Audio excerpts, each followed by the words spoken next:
All right, so imagine this. Imagine a rivalry. A rivalry so intense Oh, yeah. that it actually started before either team even played in the Super Bowl. Okay.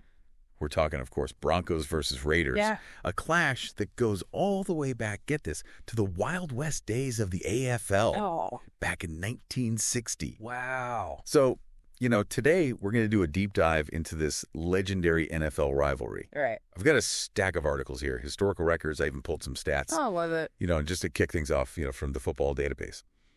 We found out that these two teams have faced off over 130 times. Over 130. That's incredible. I mean, that's more than some countries have existed. That's wild. Yeah. So, to really kind of set the stage here, historically speaking, Yeah. both of these teams, right, they were charter members of the American Football League. Absolutely. So that makes this like a clash of the OGs. Yeah. I like that. The OGs. Yeah. Yeah. And I think that actually adds a really interesting wrinkle to this rivalry because it's not just about who wins on the field today. It's about legacy. It's about carrying the torch for those original AFL teams. There's a certain weight to it, I think. It's almost like a founding fathers kind of situation. You know what I mean? It's like carrying the mantle. It is. Exactly. Yeah. And, we've got to address the elephant in the room here. Oh, yeah. The Raiders, they're currently leading the all-time series. They are. 73-55. Uh-huh. With 2 ties. Get ties. Yeah. So, as a Broncos fan, I got to ask. Yeah. Does that make it tough to get excited about these games? Oh, that's a great question. Knowing that historically the Raiders have kind of dominated. You know what? You would think that. You would think it would be tough. But honestly, I think it makes it more exciting. Really? Yeah, I think for Broncos fans, every win against the Raiders feels like a huge victory. Yeah. It's that classic David versus Goliath story, right? Yeah. It's like that underdog mentality. Exactly. Every time they pull out a W, it's like they've slayed the giant. And I think that really adds to the intensity of the rivalry. That's a good point. And, it really does make every game unpredictable. For sure. You never know which team is going to come out on top. Absolutely. I mean, speaking of unpredictable, we've got to talk about that 1988 game. Oh, yeah. Everyone still talks about it. Right.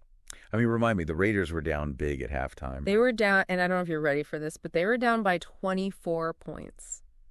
24 points. 24 at halftime. Oh, my God. And they came back, and you're not going to believe this, but they won the game in overtime. It's insane. In overtime. In overtime. Wow. I mean, it just goes to show, right? Any given Sunday. Any given Sunday. Absolutely. You just never know. And what's so crazy about that 1988 game, it's not just the score, it's who was behind that comeback. Jim Plunkett. Yeah. This journeyman quarterback who'd had, sort of a rough go of it in the NFL. Bounced around a little bit. Exactly. And he finds redemption with the Raiders. I love those stories. Yeah. I mean, and he's the hero. He's the hero that day. So it's not just about the points. This game cemented his legacy. Yeah. In Raiders lore. And, I'm sure it gave Broncos fans nightmares for years. I bet it did. I mean, reading about that game, it really, it kind of makes me wonder, Yeah. Are these wild comebacks and these, underdog stories, you know? Are these kind of what define this Broncos-Raiders rivalry? That's an interesting question. And I think it is a huge part of it. The unpredictability, the never say die attitude of both teams, that's what keeps fans on the edge of their seats. But, I think we also have to think about, the recent past, right? Because, just this past October, the Broncos actually broke an 8-game losing streak against the Raiders. Oh, they did, yeah. They won 34-18. That was a big one. It was a big one. That was huge. Absolutely. And Pat Surtain II. He had 2 interceptions that game. He did. He was everywhere. Everywhere. It was incredible to watch, And that, I think, is a perfect example of how individual players can really shape the narrative of a rivalry. Yeah. Because, Surtain's performance that day, it felt symbolic, It felt like a changing of the guard. Like a changing tide, yeah. Yeah, absolutely. Yeah. And then not even a month later, just last week. I know.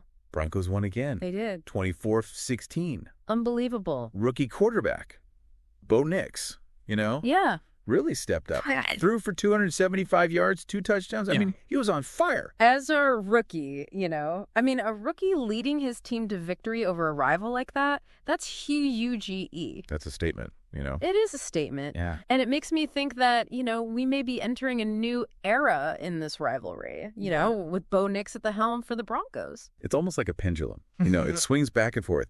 You've got the Raiders on one side with this long history of dominance. Right. And on the other side, you've got these young Broncos players like Bo Nix, hungry to make their mark. Absolutely. And we can't forget, even in a losing effort last week, Josh Jacobs, running back for the Raiders, the guy was a beast. Yeah.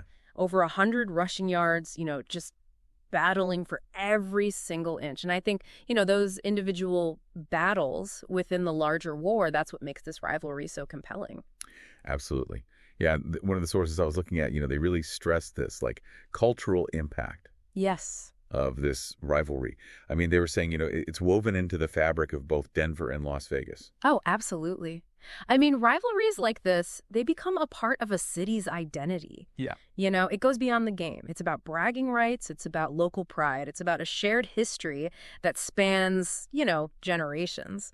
I mean, they really do kind of take on this, folklore kind of status. They do. It becomes almost like a story, that's passed down. Yeah. It becomes bigger than the sport itself. It does. It really does. So, I mean, I guess the question is, what's next? Right. Can Bo Nix become, the Broncos' new hero against the Raiders? It's a good question. And, continue writing this epic saga. Only time will tell. I mean, that's what I love about this rivalry. It's just, it's always exciting. Yeah. The intensity, the momentum swings, you never know what's going to happen, and then the legendary players who, grace that field. It's pure theater. Yeah, it really is. I mean, and for everyone listening, here's something I want you to think about. Yeah.